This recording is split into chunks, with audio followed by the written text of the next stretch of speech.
Adani versus Hindenburg 2023 की सबसे बड़ी कंट्रोवर्सी अभी तक की। इस कंट्रोवर्सी को हम डिकोड करेंगे आने वाले अगले 5 मिनट में, तो वीडियो को पूरा देखिएगा और वीडियो को लाइक करिएगा। वेलकम एवरीवन, स्वागत है आप सबका हमारे नए केस में, जो कि है अडानी वर्सेस हिंडनबर्ग। आप सभी ने इस केस के बारे में कहीं ना कहीं तो सुना होगा, क्योंकि पिछले इस 2 महीने से ये केस काफ़ी ज़्यादा लाइमलाइट में है।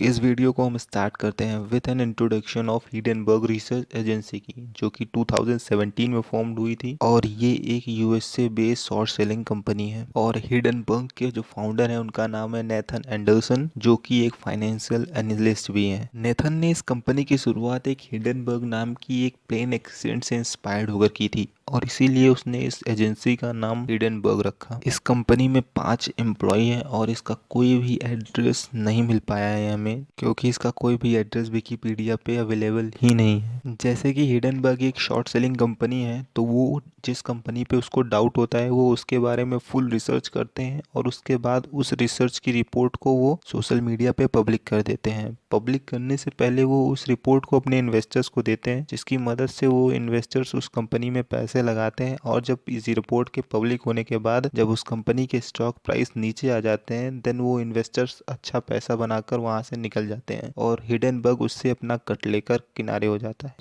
बेसिकली हिंडनबर्ग के पैसे बनाने का यही एक तरीका है, और ये कोई एक इनलीगल एक्टिविटी नहीं है, ये प्रॉपर शॉर्ट सेलिंग के नाम से एक लीगल एक्टिविटी है। हिंडनबर्ग रिसर्च एजेंसी ने बहुत सारी कंपनीज पर रिसर्च कर कर उनको अर्थ से फर्श तक का सफर तय कराया है। इनमें से कुछ कंपनीज के नाम है Nikola, Win finance, China metal resources और blockchain, etcetera and etcetera etcetera. और अब इस बार उन्होंने अटैक किया है इंडिया की और एशिया की सबसे बड़ी कंपनी अडानी ग्रुप पर। 24 जनवरी 2023 को हिंडनबर्ग ने अडानी ग्रुप पर 106 पेज की एक रिपोर्ट पब्लिश की, और उस रिपोर्ट में उन्होंने अडानी ग्रुप से 88 क्वेश्चंस के साथ साथ 720 सेक्शंस लगाए, और इस रिपोर्ट को उन्होंने टाइटल दिया how the world's third richest man is pulling the world's largest con in the corporate history. Hindenburg अपनी रिसर्च बहुत ही साइलेंटली करती है, और उन्होंने अडानी ग्रुप पर ये रिसर्च 2 सालों में कंप्लीट की, और इस रिपोर्ट के आते ही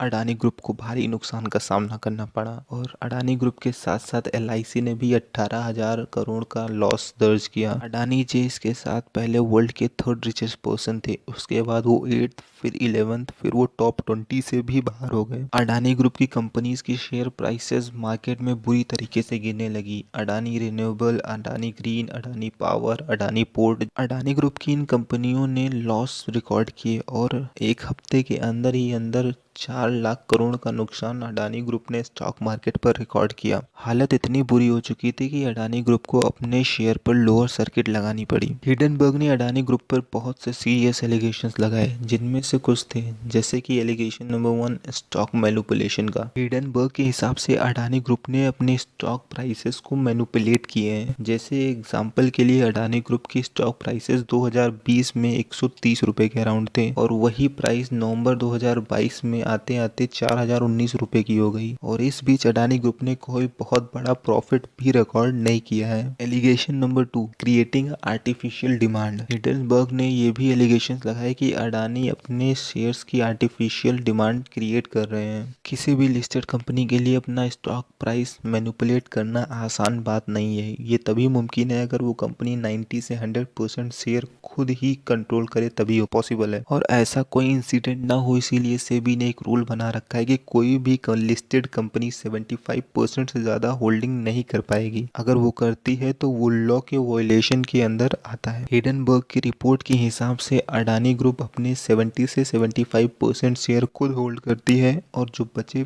25 से 30% शेयर हैं वो फॉरेन बेस्ड सेल कंपनीज के थ्रू कंट्रोल करती है, और उन्हीं सेल कंपनीज के साथ मिलकर अडानी अपने शेयर की आर्टिफिशियल डिमांड क्रिएट करा रहा है। Allegations number 3, huge loan. Adani group पर ह्यूज लोन बताया गया है। हिंडनबर्ग की रिपोर्ट के हिसाब से अडानी ग्रुप पर 2 लाख करोड़ का लोन है, और इसी के साथ अडानी ग्रुप की सारी कंपनीज, चाहे वो अडानी ग्रीन हो, अडानी पावर हो, अडानी ट्रांसमिशन हो, अडानी पोर्ट हो, अडानी इंटरप्राइजेज हो, सबका करंट रेशियो बहुत खराब है और सभी पे लोन बहुत ज़्यादा है। हिंडनबर्ग की रिपोर्ट ने यहाँ तक की दावा किया है कि उनकी जो ग्रोथ है वो डेट की वजह से है। जिस दिन उनसे डेट पे करने के लिए कहा जाएगा, उस दिन अडानी ग्रुप कोलैप्स कर जाएगा। और इन सभी सीरियस एलिगेशंस के रिस्पॉन्स में अडानी ग्रुप ने 413 पेजेस का एक रिस्पॉन्स फाइल किया है। अडानी ग्रुप ने हिडेनबर्ग द्वारा पूछे गए सवालों के जवाब दिए और अपने ऊपर लगे हुए एलिगेशंस की सफाई में उन्होंने काफ़ी बातें कही, जैसे कि कोई भी लिस्टेड कंपनी अपने इन्वेस्टमेंट्स को कंट्रोल नहीं कर सकती कि उसकी इन्वेस्टमेंट कहाँ से आ रही है। और अडानी ग्रुप ने बताया कि शेयर्स को प्लेज करके लोन लेना एक कॉमन प्रैक्टिस है इंडिया में, और जो कि सभी बड़े बड़े बिजनेस यूज़ करते हैं। और इन रिस्पॉन्स के साथ साथ अडानी ग्रुप ने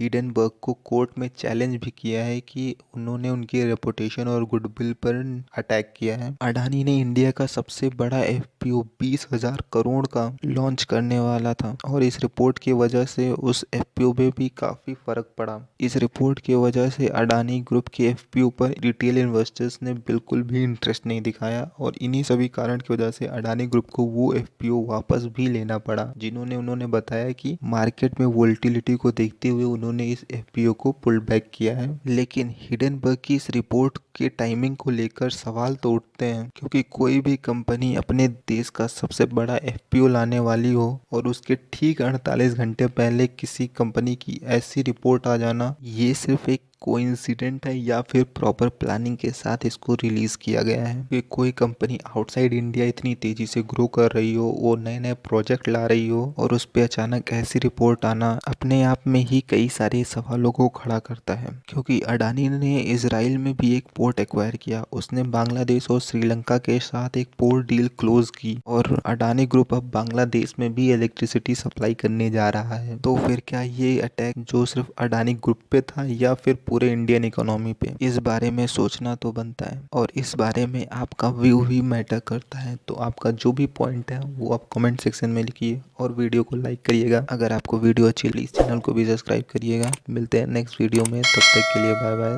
थैंक यू एवरीवन।